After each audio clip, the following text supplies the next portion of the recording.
ꯑꯍꯥꯟꯕꯃꯛꯇꯗ ꯃꯌꯥꯝꯕꯨ ꯇꯔꯥꯝꯅ ꯑꯣꯛꯆꯔꯤ ꯂꯣꯏꯅꯅ ꯆꯦꯅꯦꯜ ꯑꯁꯤꯅ ꯉꯁꯤ ꯁꯦꯝꯖꯒꯗꯧꯔꯤꯕ ꯚꯤꯗꯤꯑꯣ ꯑꯁꯤ ꯈꯨꯕꯥꯡ ꯃꯩꯒ ꯃꯔꯤ ꯂꯩꯅꯅ ꯚꯤꯗꯤꯑꯣ ꯑꯁꯤ ꯂꯧꯈꯠꯆꯕꯅꯤ ꯍꯥꯏꯔꯤꯕ ꯚꯤꯗꯤꯑꯣ ꯑꯁꯤ ꯃꯃꯥꯡꯗ ꯆꯦꯅꯦꯜ ꯑꯁꯤꯅ ꯃꯩꯒꯤ ꯃꯇꯥꯡꯗ ꯚꯤꯗꯤꯑꯣ ꯀꯌꯥ ꯑꯃ ꯁꯦꯝꯗꯨꯅ ꯂꯩꯈ꯭ꯔꯦ ꯑꯗꯨꯕꯨ ꯍꯟꯗꯛꯁꯤ ꯃꯩꯒꯤ ꯃꯇꯥꯡꯁꯤ ꯃꯔꯛ ꯑꯃ ꯈꯔ ꯂꯦꯞꯄꯨꯔꯒꯁꯨ ꯉꯁꯤꯗꯤ ꯑꯃꯨꯛ ꯃꯌꯥꯝꯒꯤꯗꯃꯛꯇ ꯈꯨꯗꯣꯜ ꯇꯝꯖꯒꯦ ꯇꯧꯖꯕꯅꯤ ꯃꯩꯒꯤ ꯃꯇꯥꯡꯗ ꯚꯤꯗꯤꯑꯣ ꯁꯦꯝꯗ꯭ꯔꯒꯁꯨ ꯑꯩꯒꯤ ꯁꯕꯁꯀ꯭ꯔꯥꯏꯕꯔ ꯑꯩꯒꯤ ꯚ꯭ꯌꯨꯋꯔꯁꯤꯡꯒꯤ ꯑꯗꯨꯒꯨꯝꯕ ꯃꯩ ꯀꯌꯥ ꯑꯃ ꯑꯗꯨꯝ WhatsAppꯀꯤ ꯊ꯭ꯔꯨꯗ ꯊꯥꯅꯗꯨꯅ ꯉꯁꯤꯃꯛꯁꯨ ꯑꯗꯨꯝ ꯃꯊꯪ ꯑꯗꯨꯝ ꯅꯨꯃꯤꯠ ꯈꯨꯗꯤꯡꯒꯤ ꯑꯗꯨꯝ ꯔꯤꯖꯜ ꯄꯤꯔꯤ ꯌꯦꯡꯖꯔꯤ ꯍꯥꯏꯕ ꯇꯥꯔꯦ ꯑꯗꯨꯕꯨ ꯚꯤꯗꯤꯑꯣ ꯑꯣꯏꯅꯗꯤ ꯑꯩꯍꯥꯛꯅ ꯀꯌꯥ ꯀꯟꯅ ꯍꯟꯗꯛ ꯂꯧꯈꯠꯇꯕꯅꯤ ꯑꯗꯨꯕꯨ ꯉꯁꯤꯗꯤ ꯑꯩꯒꯤ ꯁꯕꯁꯀ꯭ꯔꯥꯏꯕꯔ ꯏꯆꯜ ꯑꯃꯒꯤ ꯃꯍꯥꯛꯀꯤ ꯈꯨꯕꯥꯛꯀꯤ ꯃꯩꯒꯤ ꯃꯇꯥꯡꯗ ꯃꯌꯥꯝꯗ ꯁꯨꯝ ꯊꯝꯖꯒꯦ ꯏꯆꯜ ꯑꯁꯤꯒꯤ ꯃꯃꯤꯡꯗꯤ ꯊꯝꯖꯔꯣꯏꯒꯦ ꯆꯍꯤ 19 ꯁꯨꯗ ꯉꯥꯏꯔꯤꯕ ꯏꯆꯜꯅꯤ ꯃꯍꯥꯛꯀꯤ ꯂꯩꯐꯝꯗꯤ ꯕꯥꯁꯤꯈꯣꯡꯗꯒꯤꯅꯤ ꯑꯗꯨꯅ ꯍꯥꯏꯔꯤꯕ ꯃꯍꯥꯛꯀꯤ ꯈꯨꯕꯥꯛ ꯑꯁꯦ ꯃꯁꯤꯅ ꯀꯔꯤ ꯐꯣꯡꯗꯣꯛꯂꯤꯕꯒꯦ ꯍꯥꯏꯕꯁꯤ ꯃꯌꯥꯝ ꯌꯦꯡꯃꯤꯟꯅꯁꯤ ꯑꯩꯅ ꯉꯁꯤ ꯊꯝꯖꯒꯗꯧꯔꯤꯕ ꯃꯍꯥꯛꯀꯤ ꯔꯤꯖꯜ ꯑꯁꯤ ꯃꯉꯣꯟꯗꯁꯨ ꯑꯗꯨꯝ ꯄꯤꯖꯈ꯭ꯔꯦ ꯑꯗꯨꯒ ꯔꯤꯖꯜꯁꯤꯒꯤ ꯃꯍꯥꯛꯅ ꯑꯗꯨꯝ ꯌꯥꯝꯅ ꯄꯦꯟꯅ ꯌꯥꯝꯅ ꯉꯛꯅ ꯍꯥꯏꯕ ꯇꯥꯔꯦ ꯑꯗꯨꯒꯨꯝꯕ ꯃꯥꯒꯤ ꯔꯦꯁꯄꯣꯟꯁ ꯀꯌꯥ ꯑꯃ ꯐꯪꯉꯦ ꯑꯗꯨꯅ ꯃꯁꯤꯒꯤ ꯚꯤꯗꯤꯑꯣ ꯑꯁꯤ ꯃꯌꯥꯝꯗꯁꯨ ꯈꯨꯗꯣꯜ ꯇꯝꯖꯒꯦ ꯇꯧꯖꯕꯅꯤ ꯑꯍꯥꯟꯕꯗ ꯈꯨꯕꯥꯛ ꯑꯃ ꯑꯩꯍꯥꯛꯅ ꯌꯦꯡꯖꯔꯤꯕ ꯃꯑꯣꯡ ꯃꯇꯧ ꯑꯁꯤ ꯈꯨꯕꯥꯛꯁꯤ ꯃꯩ ꯈꯛꯇ ꯅꯠꯇꯅ ꯃꯍꯥꯛꯀꯤ ꯃꯑꯣꯡ ꯃꯇꯧ ꯌꯦꯡꯉꯤ ꯈꯨꯕꯥꯛꯀꯤ ꯃꯆꯨ ꯐꯥꯎꯕ ꯌꯦꯡꯉꯤ ꯍꯥꯏꯕ ꯇꯥꯔꯦ ꯑꯗꯨꯅ ꯏꯆꯜ ꯑꯁꯤꯒꯤ ꯑꯍꯥꯟꯕꯗ ꯑꯩꯅ ꯂꯧꯈꯠꯆꯔꯤꯁꯤ ꯃꯍꯥꯛꯀꯤ ꯈꯨꯕꯥꯛꯀꯤ ꯃꯆꯨ ꯑꯁꯤꯅꯤ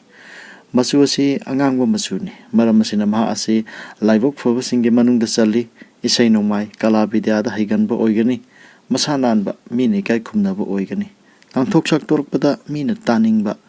ꯑꯃꯗꯤ ꯇꯨꯡꯗ ꯍꯥꯏꯕꯗꯤ ꯃꯍꯥꯛꯅ ꯌꯨꯝ ꯄꯥꯜꯂꯕ ꯃꯇꯨꯡꯗ ꯃꯍꯥꯛꯀꯤ ꯃꯆꯥ ꯃꯁꯨꯁꯤꯡ ꯑꯁꯤ ꯑꯐꯕ ꯃꯆꯥ ꯐꯪꯒꯅꯤ ꯃꯊꯪꯗ ꯃꯍꯥꯛꯀꯤ ꯈꯨꯕꯥꯛ ꯑꯁꯤꯒꯤ ꯃꯑꯣꯡ ꯃꯇꯧ ꯍꯥꯏꯕꯗꯤ ꯈꯨꯕꯥꯛꯀ ꯈꯨꯠꯁꯥꯒ ꯁꯥꯡꯕ ꯇꯦꯟꯕꯒꯤ ꯃꯇꯨꯡ ꯏꯟꯅ ꯃꯍꯥꯛꯀꯤ ꯈꯨꯕꯥꯛ ꯑꯁꯤ ꯐꯥꯏꯌꯔ ꯑꯦꯂꯤꯃꯦꯟ ꯀꯧꯏ ꯍꯥꯏꯕꯗꯤ ꯃꯥꯒꯤ ꯈꯨꯕꯥꯛ ꯑꯁꯤꯅ ꯔꯦꯛꯇꯦꯡꯒꯨꯂꯔ ꯁꯦꯞ ꯑꯣꯏꯔꯒ ꯈꯨꯠꯁꯥꯁꯤꯡ ꯑꯁꯤꯅ ꯈꯔ ꯇꯦꯟꯕ ꯃꯔꯝꯅ ꯑꯁꯨꯝꯅ ꯐꯣꯡꯗꯣꯛꯄꯅꯤ ꯍꯥꯏꯔꯤꯕ ꯐꯥꯏꯌꯔ ꯑꯦꯂꯤꯃꯦꯟ ꯂꯩꯕ ꯃꯤꯑꯣꯏ ꯑꯁꯤ ꯃꯍꯥꯛ ꯑꯁꯤ ꯂꯤꯗꯔꯁꯤꯞ ꯀ꯭ꯋꯥꯂꯤꯇꯤ ꯆꯦꯟꯒꯅꯤ ꯁ꯭ꯇꯦꯖ ꯀꯤꯗꯕ ꯂꯣꯏꯅꯅ ꯊꯕꯛ ꯎꯠꯄ ꯃꯤꯑꯣꯏ ꯍꯥꯏꯕꯗꯨ ꯑꯣꯏ ꯃꯤꯌꯥꯝꯒꯤ ꯋꯥꯈꯜ ꯈꯟꯒꯅꯤ ꯍꯛꯆꯥꯡ ꯁꯦꯡꯉꯤ ꯂꯣꯏꯅꯅ ꯊꯃꯣꯏꯗ ꯁꯣꯟꯒꯟꯕ ꯍꯥꯏꯕꯗꯤ ꯊꯃꯣꯏ ꯈꯔ ꯁꯣꯟꯕ ꯏꯃꯣꯁꯅꯦꯜ ꯑꯣꯏꯒꯟꯕ ꯒꯨꯟ ꯑꯃꯗꯤ ꯌꯥꯎꯒꯅꯤ ꯃꯊꯪꯗ ꯊꯝꯖꯔꯤꯕꯁꯤꯅ ꯃꯍꯥꯛꯀꯤ ꯈꯨꯠꯁꯥꯁꯤꯡꯁꯦ ꯃꯁꯤꯅ ꯀꯔꯤ ꯐꯣꯡꯗꯣꯛꯄꯒꯦ ꯍꯥꯏꯕꯗꯨꯅꯤ ꯃꯍꯥꯛꯀꯤ ꯈꯨꯠꯁꯥꯂꯛꯇꯒꯤ ꯈꯨꯕꯤ ꯑꯁꯤ ꯈꯔ ꯇꯦꯛꯊꯣꯛꯅ ꯍꯥꯏꯕꯗꯤ ꯂꯣꯡꯊꯣꯛꯑꯒ ꯄꯥꯟꯕ ꯃꯔꯝꯅ ꯃꯍꯥꯛ ꯑꯁꯤ ꯃꯕꯨꯛ ꯂꯨꯕ ꯑꯩꯅ ꯇꯧꯕꯅ ꯃꯐꯔꯦ ꯈꯟꯕ ꯃꯤꯕꯨ ꯊꯥꯒꯠꯄ ꯌꯥꯝꯅ ꯍꯩꯕ ꯃꯤꯒꯤ ꯃꯕꯨꯛ ꯐꯅꯕ ꯍꯤꯔꯤ ꯀꯣꯟꯕ ꯌꯥꯝꯅ ꯍꯩꯕ ꯋꯥꯔꯧ ꯄꯔꯧꯁꯨ ꯇꯧꯒꯟꯕ ꯃꯤꯕꯨ ꯊꯧꯗꯣꯛ ꯊꯧꯖꯤꯟꯁꯨ ꯌꯥꯝꯅ ꯁꯥꯟꯅꯕ ꯑꯃꯔꯣꯝꯗ ꯍꯥꯏꯔꯒ ꯃꯕꯨꯛ ꯌꯥꯝꯅ ꯂꯨꯕ ꯌꯥꯝꯅ ꯁꯤꯡꯕ ꯃꯤ ꯑꯃꯒꯤ ꯃꯒꯨꯟꯅꯤ ꯍꯥꯏꯔꯤꯕ ꯒꯨꯟꯁꯤꯡ ꯑꯁꯦ ꯃꯁꯤ ꯃꯍꯥꯛꯅ ꯊꯕꯛꯇ ꯅꯠꯇ꯭ꯔꯒ ꯃꯍꯥꯛꯀꯤ ꯁꯤꯟꯐꯝꯗ ꯃꯍꯥꯛꯀꯤ ꯃꯍꯩꯗ ꯁꯤꯖꯤꯟꯅꯕ ꯑꯣꯏꯇꯥꯔꯒꯗꯤ ꯃꯍꯥꯛꯁꯦ ꯃꯥꯏ ꯄꯥꯛꯄꯗꯨ ꯑꯣꯏꯒꯗꯧꯔꯤꯕꯅꯤ ꯈꯨꯠꯀꯤ ꯈꯨꯗꯣꯝꯕꯤ ꯑꯁꯤꯒꯤ ꯃꯇꯨꯡ ꯏꯟꯅ ꯃꯔꯨꯞ ꯁꯪꯒ ꯂꯩꯕ ꯑꯣꯏꯒꯅꯤ ꯑꯃꯗꯤ ꯃꯌꯥꯝ ꯃꯔꯛ ꯄꯨꯟꯕꯗ ꯂꯤꯗꯔꯁꯤꯞ ꯀ꯭ꯋꯥꯂꯤꯇꯤ ꯆꯦꯟꯕ ꯑꯣꯏꯒꯅꯤ ꯑꯗꯨꯕꯨ ꯃꯔꯨꯞ ꯂꯣꯏꯅꯕꯗ ꯍꯩꯅ ꯁꯤꯡꯅ ꯂꯣꯏꯅꯕꯗꯤ ꯃꯊꯧ ꯇꯥꯏ ꯃꯔꯝꯗꯤ ꯃꯔꯨꯞꯅ ꯀꯜꯂꯛꯄ ꯌꯦꯡꯁꯤꯟꯕ ꯂꯩꯒꯅꯤ ꯈꯨꯠꯀꯤ ꯈꯨꯠꯌꯥꯏ ꯑꯁꯤꯒꯤ ꯃꯇꯨꯡ ꯏꯟꯅ ꯂꯥꯏꯔꯤꯛ ꯂꯥꯏꯁꯨ ꯍꯩꯕ ꯑꯣꯏꯒꯅꯤ ꯑꯍꯜ ꯂꯃꯟ ꯑꯣꯖꯥ ꯒꯨꯔꯨ ꯂꯨꯅ ꯈꯟꯖꯔꯨꯕ ꯇꯧꯖꯔꯨꯕꯅ ꯃꯍꯥꯛꯅ ꯍꯣꯠꯅꯖꯔꯨꯕ ꯀꯌꯥꯗ ꯂꯥꯏꯕꯛ ꯂꯩꯕ ꯍꯥꯏꯕꯗꯣ ꯑꯣꯏꯒꯅꯤ ꯈꯨꯠꯀꯤ ꯈꯨꯅꯤꯡꯊꯧ ꯑꯁꯤꯒꯤ ꯃꯇꯨꯡ ꯏꯟꯅ ꯊꯕꯛ ꯏꯪꯈꯥꯡꯒꯤ ꯃꯇꯥꯡ ꯑꯃꯗꯤ ꯄꯥꯝꯖꯕ ꯁꯤꯟꯐꯝꯒꯤ ꯃꯇꯥꯡꯗ ꯃꯥꯏ ꯄꯥꯛꯄ ꯂꯩꯒꯅꯤ ꯑꯗꯣ ꯈꯔ ꯈꯥꯡꯕ ꯀꯟꯕ ꯍꯣꯠꯅꯕ ꯀꯟꯕꯗꯤ ꯃꯊꯧ ꯇꯥꯒꯅꯤ ꯂꯣꯏꯅꯅ ꯈꯨꯠꯁꯥꯂꯛꯇꯒꯤ ꯃꯍꯥꯛꯀꯤ ꯈꯨꯠꯀꯤ ꯈꯨꯅꯥꯎꯕꯤ ꯑꯁꯤ ꯌꯥꯝꯅ ꯇꯦꯜꯂꯦ ꯍꯥꯏꯕ ꯇꯥꯔꯦ ꯃꯁꯤꯒꯤ ꯃꯇꯨꯡ ꯏꯟꯅ ꯊꯃꯣꯏꯒꯤ ꯋꯥ ꯃꯅꯤꯡ ꯇꯝꯅ ꯐꯣꯡꯗꯣꯛꯄ ꯑꯣꯏꯔꯣꯏ ꯃꯁꯤꯅ ꯃꯔꯝ ꯑꯣꯏꯔꯒ ꯊꯧꯗꯣꯛ ꯊꯣꯛꯄ ꯑꯃꯗꯤ ꯊꯕꯛ ꯊꯧꯔꯝ ꯀꯌꯥꯗ ꯏꯗꯣꯝ ꯋꯥꯖꯕ ꯍꯦꯛ ꯊꯦꯡꯅꯒꯅꯤ ꯑꯃꯗꯤ ꯊꯃꯣꯏꯗ ꯑꯣꯝꯆꯥꯛꯅꯕ ꯍꯥꯏꯕꯗꯣ ꯑꯣꯏꯒꯅꯤ ꯑꯁꯨꯝꯅ ꯑꯩꯈꯣꯏꯒꯤ ꯈꯨꯕꯥꯛꯀꯤ ꯈꯨꯠꯁꯥꯁꯤꯡꯒꯤ ꯃꯔꯝꯗ ꯐꯣꯡꯗꯣꯛꯆꯈ꯭ꯔꯕ ꯃꯇꯨꯡꯗ ꯃꯌꯤꯁꯤꯡ ꯑꯁꯤꯒꯤ ꯃꯇꯥꯡꯗ ꯑꯃꯨꯛ ꯂꯧꯈꯠꯂꯁꯤ ꯃꯌꯤꯁꯤ ꯑꯍꯥꯟꯕꯗ ꯑꯩꯍꯥꯛꯅ ꯂꯧꯈꯠꯆꯒꯗꯧꯔꯤꯕꯁꯤ ꯃꯍꯥꯛꯀꯤ ꯍꯥꯔꯠ ꯂꯥꯏꯟꯁꯤꯅꯤ ꯍꯥꯔꯠ ꯂꯥꯏꯟꯁꯤ ꯑꯩꯍꯥꯛꯅ ꯔꯦꯠ ꯑꯦꯔꯣꯅ ꯄꯤꯔꯤꯕ ꯑꯁꯤꯒꯤ ꯃꯇꯨꯡ ꯏꯟꯅꯅꯤ ꯍꯥꯏꯔꯤꯕ ꯃꯍꯥꯛꯀꯤ ꯍꯥꯔꯠ ꯂꯥꯏꯟ ꯑꯁꯤ ꯀꯌꯥ ꯅꯤꯡꯊꯤꯅ ꯂꯩꯕ ꯑꯣꯏꯗꯦ ꯍꯥꯏꯕꯗꯤ ꯂꯥꯏꯟ ꯑꯁꯤ ꯑꯇꯣꯞꯄ ꯂꯥꯏꯟ ꯀꯌꯥꯅ ꯀꯛꯄ ꯑꯣꯚꯔꯂꯦꯞꯄꯤꯡ ꯈꯔ ꯂꯩꯕ ꯑꯃꯗꯤ ꯑꯥꯏꯂꯦꯟ ꯍꯥꯏꯕꯗꯤ ꯑꯩꯈꯣꯏꯒꯤ ꯃꯆꯥ ꯁꯨꯃꯥꯏꯅ ꯂꯩꯔꯤꯕꯁꯦ ꯃꯁꯤꯒꯤ ꯃꯇꯨꯡ ꯏꯟꯅ ꯃꯍꯥꯛ ꯑꯁꯤ ꯍꯥꯔꯠꯀ ꯃꯔꯤ ꯂꯩꯅꯕ ꯑꯅꯥꯕ ꯈꯔꯗꯤ ꯊꯦꯡꯅꯕ ꯌꯥꯏ ꯃꯁꯤ ꯃꯍꯥꯛꯅ ꯁꯣꯔ ꯍꯣꯟꯕꯗ ꯅꯨꯡꯉꯥꯏꯇꯕ ꯅꯠꯇ꯭ꯔꯒꯅ BP ꯑꯅꯦꯝ ꯑꯋꯥꯡ ꯈꯔ ꯊꯦꯡꯅꯔꯕ ꯌꯥꯏ ꯇꯨꯡꯒꯤ ꯑꯣꯏꯔꯁꯨ ꯍꯧꯖꯤꯛꯄꯨ ꯑꯣꯏꯔꯕꯁꯨ खरा थेंनरप याबगी चांस ले अदुना माकसे हक्सांग नुंगाइनबा हक्सांग फनबा हुमांग ताहनबा यामना मथौ ताइ हाइबदी साजेल तौदना वाकिंग गुम्बा चत्तना खोतना हुमांग से खर ताहलगदी अफबो ओइगनी हाइब तारे लोइनना हारिबा माके हार्टलाइन से मसिगी मतुंगिना लाइन सिगी मो मतौ सांगिबा खोरिबा सिगी मतुंगिना मा असे थमोइ नौगनी मीगी अवाब उबदा नुंगाइतबा अमदि मतेंग क्या तौनिंगबा हाइबदो ओइगनी तौबसु ओइगनी अमदि माके यम्बानबगी पुंसिगी ओइना मा असे लव मैरिज ओइगनी असुमना थमजगे अदुगा मथंगिसिना माइन लाइन असिजु एरो असिना तागलिबा सिगी मतुंगिना हारिबा लाइन असे निंथिना दुम लैबा सिंगे मसिगी मतुंगिना मा असे मीगी मिखा पोना लैनिंगदबा हाइबदी इंडिपेंडेंट ओइबा पामजबा अदुगुम्बा मियोइने लाइरिक लसु यामना हैगनी कैलकुलेशन गे लमदसु हैसिंगबा मियोइ हाइबदो ओइगनी लोइनना लाइन असिगी मतुंगिना तुंगी वखल याम खनगनी अमसुंग डिसीजन लौबा मतमदा चुमना लौजबा मियोइ ओइगनी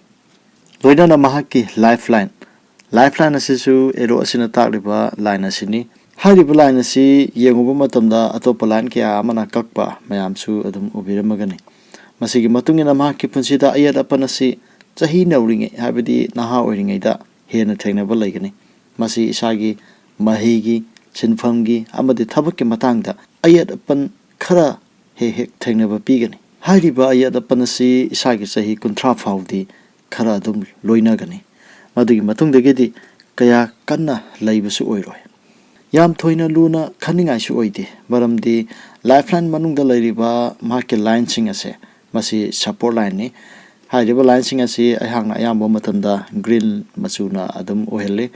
हाइरिबा लाइन सिंग असिगे मतुंगेना अवाना अमदे अयत अपन कया थेंगनरपा लैरबसु खरा मखैदे दुम गाक्थोकपा पीगनी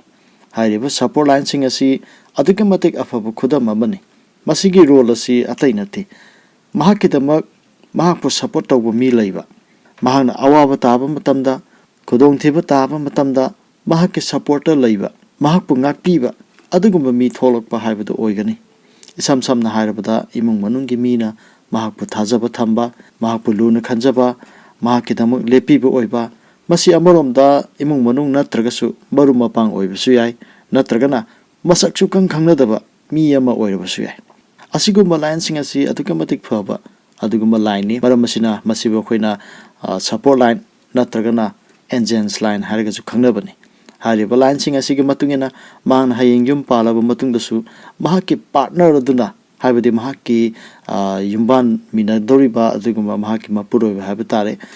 अदुना मा असे फुल सपोर्ट तौबिबा अमदी महांगना हायेंग अहल ओइरगलबा मतमदसु महाकी मचा मसु सिंग अदुना महाकपु सपोर्ट तौबिबा हाइबदो ओइगनी लोइनरा महाकी लाइफलाइन असिदगी लाइन खरा मथौलमदा काखलिबा हाइरिबा सिंग हाइबा तारे मसिगी मतुंगिना मा असे इसागी चही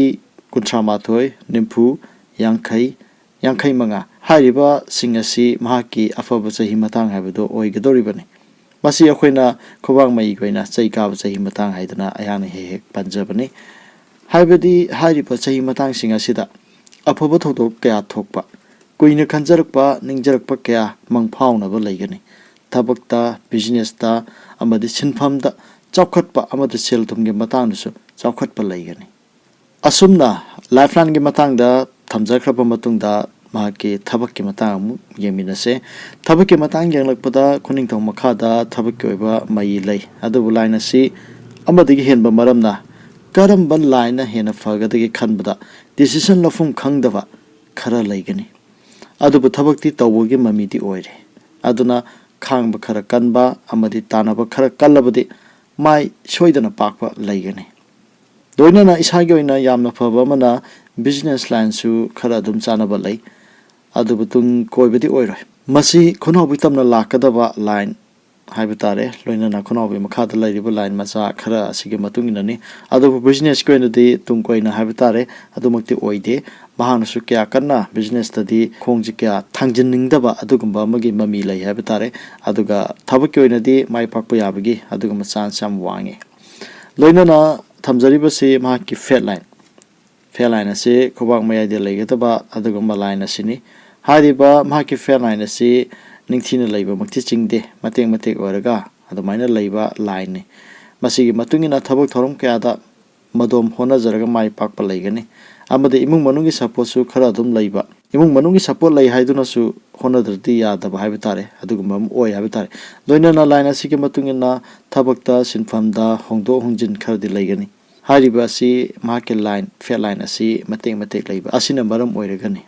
maram asina hongdo hongjin toiragadi awaba sudum oigali haibaduni khang makanba kharadi mathau tai aduna thaba ma tawba matanda thabak se lasting oinabagi damakta decision loba simasu tangai fade loina na hariba ma ke fair line asigi marakta khonak chek lomdagi lakpa line ama yauri masigi matungina mapalamda satpa mapalamda thabak tawba natragana mapalamga mari lainaba thabakta chanaba pigani karigumba business ta mai pake haina khallagasu import export kumba adugumba dasu chanabadi lai mathangi aroiba thamjagiduriba sina mahaki marriage line gi matangda yengminase marriage line gi yengfu matamda khoigi khutnak chek lomda yenge mase khunawbi dagi kumdaraga adugumba makha swai sita yengbani hariba mafam asida line se mahake je leidi leire aduna kari phongdo kabdu yengminarse khobak asigi khutnak chek ki mai asigi matungina yamba mige matang asi sagi sahi chaurangna kunga manga adugi mamangda oiba yaba laikhibagi mai layeba ado mahakse hojikti chahi kunga nipane aduga mahakse mayumdi pandri adubu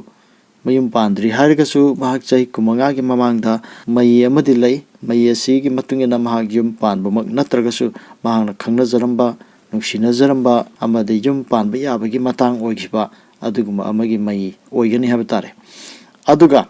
hariba sina yum panba mukti natraba maramna akombigi mai ama lairiba haibitare masi chahi kungani mapan aduwaida lai hariba chahi kungani kumapan aduwaida lairiba mai asigi matungina maha asi hariba chahi matang asida yum panba yabagi panbagi adugumba mai haibidu oire adubu akomba haibidi sagi chahi kunsha mari aduwaida amagasu lai masimadi yum palaba matungda isagi partner ga hena mari chesilakpa oibasu yai natragana section haudragana amung hana yum panba oibasu yai aduna hariba si khangna section ba mathau di tai adumakpu hariba nahaki marriage line asige matunginadi isagi partner aduga mo chanaba wakhalor manaba haibidu oigani hariba line asida natana mahaki lifeline manungda laikheba support line sing adugi matunginasu mahagasi mahaki partner aduna mahakpu full support tawbiba amaga wakhalo manaba chanaba haibado oigani yamban punsida nungai fana panba haibado oigani haidana sumaina phongdoksari asumna ichalasigi mai gi matangda result asi asumna thamjabani hariba mai asi ichalasigi oijaragasu mai asi dum khara manaba dum mayamsu thengnaba laigani adana masi video asi lokotchabani mayamsu minmai oinaba haidana khucha singi magul sing adusu dum mi amaga dum manaba dum yawe aduna masima dum phongdok sabani khobaki color gi matang sang baten gi matang khara phongdok sagiba singa sidi adum ayamba dum mayam adum chanaba maramna masi video oina dum lakhot charpana hadana mayam da thamjage ichalasige result ase hangna pi khraba matungda mangna su dum phajana dum haibire madudi direct ka panba yawe yamna chumna haibire thuklawa khara yawe haidana smaina phongdok pire haibitare asumna channel asigi subscriber amasung viewers singi mayeng bigi matang asi asumna tawe habadu aigi ngasigi viewers singda masi khanganjabana haidana thamjage aduga hoji maksu video maksemja dragasu mayeng bigi matang dadi aduma adum yengjari result adum pijari tawbutab hariba mayeng basidabu matam khara sangba maramna khara ngaithungai sindi adum tawe naminini humni dum lawe habatare result pibigi matam se launa bani aduga loina na hariba matam sangba amadi akhoi sinau singing bining basing marakta akhoi dillen banata bhaib tare thamoi sengna mahaki karigumba problem kharagi natragana mahaki thabaki matangi yengjage khanjaba bhaib tare atugumba mayam yauri adugi mayam tigi matamdo kaithopung amnabagi damakta adugumba tongamba atopa fake account gumba haibitare aduga akhoi mahaki chang yengningba manba mawng torokpa sing adudigi ngaktoknabagi damakta system ama oina mai singasi yengjabani mai yengba sida page system ama thamjai haidana sumai thamjage akupa marol gi matangdadi description da pijariba whatsapp number asida pau phapiraga mayam adum khangbiba yagani haidana sumai thamjage ngasigi video yengbiriba sinlaw singbu channel asina haininga leitana thagat phongdoksari Kangleipak ꯏꯃꯥꯅ ꯌꯥꯏꯐꯔꯦ꯫